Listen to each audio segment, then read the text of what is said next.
লক্ষ লক্ষ টাকা খরচা করে মস্তিষ্কের অস্ত্রোপচার। কখনো কখনো দেখা যায় তারপরও শরীরে তৈরি হচ্ছে বিভিন্ন সমস্যা। অনেকেই ভাবেন এসবের সমাধান কি। এই সংক্রান্ত বিভিন্ন বিষয় নিয়ে দুদিনব্যাপী কর্মশালার আয়োজন করল institute of neuro sciences Kolkata, যার নাম রাখা হয়েছে INK রিহ্যাবকন 2026। এটা তো আমাদের তো কন্টিনিউয়াস, আমরা খালি যেটা আপনাদের থ্রু দিয়ে, কনফারেন্সের থ্রু দিয়ে মেনলি অ্যাওয়ারনেস, কারণ আমাদের যিনি চেয়ারম্যান ওনার কাছে অ্যাডভার্টাইজমেন্টটা is through patients word of mouth.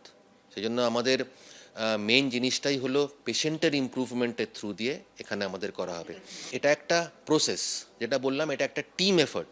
এখানে কিন্তু একজনের কোনো অস্তিত্ব নেই, পুরো টিমটাই কিন্তু ডিপেন্ড করবে কতটা প্রত্যেকের ইনপুটের উপরে। সল্টলেকের সিটি সেন্টার 1-এর কাছে রয়্যাল বেঙ্গল রুমে শনিবার এই কর্মশালার উদ্বোধন হয়, চলবে রবিবার পর্যন্ত। সৌমিত্র রায়ের রিপোর্ট, এবিপি আনন্দ, কলকাতা।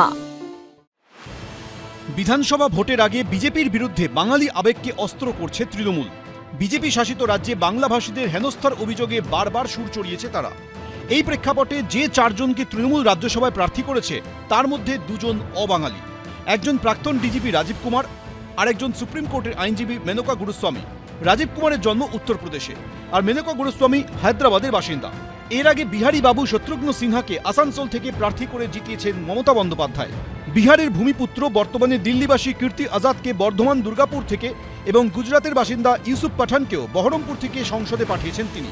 এবার রাজ্যসভার নির্বাচনের আগে তৃণমূলের প্রার্থী বাছাইকে ইস্যু করে সরব হয়েছে বিজেপি। যারা বাঙালি, বাংলার সংস্কৃতি, বাংলার অস্মিতা এসব নিয়ে কথা বলেন, তারা হায়দ্রাবাদ থেকে আর অন্য জায়গা থেকে লোক নিয়ে এসে এখানে এমপি বানাচ্ছেন। বাংলা দেখছে। তাহলে কি আপনারা বলতে চান যে পশ্চিমবাংলাতে কোনো অবাঙালিকে আমরা টিকিট দেবো না? রাজীব কুমার তো বাংলার বাসিন্দা, এটা তো মানতে হবে। আমরা তো বলছি বাংলায় যারা যারা আছে তারাই সব বাঙালি। আমরা কি বলছি? আমরা বলছি ইউপি, উত্তরপ্রদেশ থেকে নিয়ে এসে অবাঙালি নিয়ে এসে নেতা তৈরি করবে, তা হবে না। নরেন্দ্র মোদী, অমিত শাহকে বাঙালি মানবে না। সামনে বিধানসভা নির্বাচন, তবে তার আগে রাজ্যসভার নির্বাচনের প্রার্থী বাছাই ঘিরে ফের মাথাচাড়া দিল বাংলা বাঙালি ইস্যু ঘিরে রাজনীতি। এবিপি আনন্দ, এগিয়ে থাকে, এগিয়ে রাখে।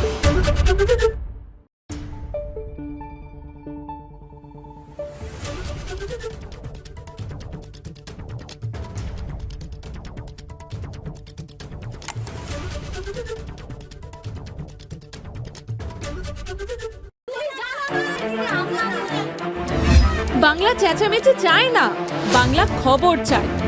বাংলা খবর, বাংলার খবর।